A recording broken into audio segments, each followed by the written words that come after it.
Good morning, fellow gardeners. Okay, we've come up here in the house. So I know the boys have jumped in before we got here and got these stuck in the ground, but I'm going to explain to you what we did today.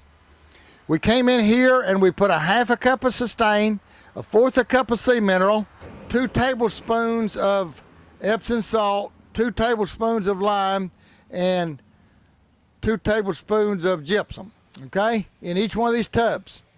We put it around the outside edge, close to right in around here.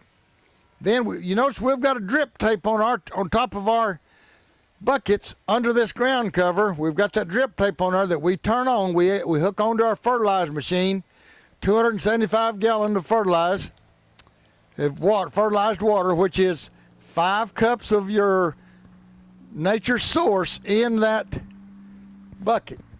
There's 5 cups of nature source in that 275 gallon tote.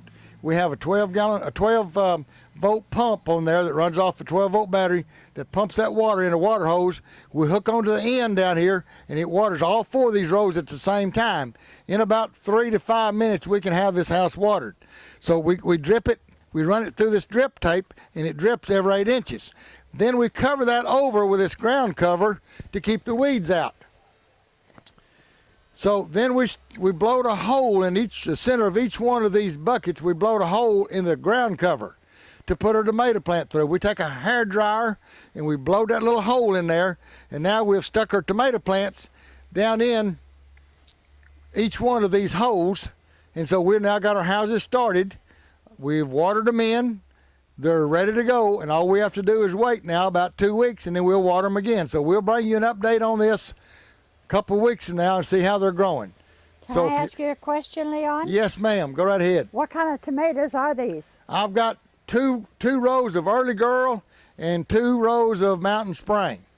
And we're going to the other houses. We'll show you some more videos as we plant the other houses. But And when will these be ready? The last of April, the 1st of May, somewhere in there. These will get ready the quickest. These Early Girls, they do a 54 to 56 day tomato. Okay. So they ought to be ready somewhere in the last April, 1st of May. I know we're about 4 days late from what we usually set out, but the weather was, on Tuesday, it was so cold, it was 27 degrees, so we thought we better not put them out. Anyway, punch that button, subscribe, and ring that bell, and we'll make you another video. Have a good day.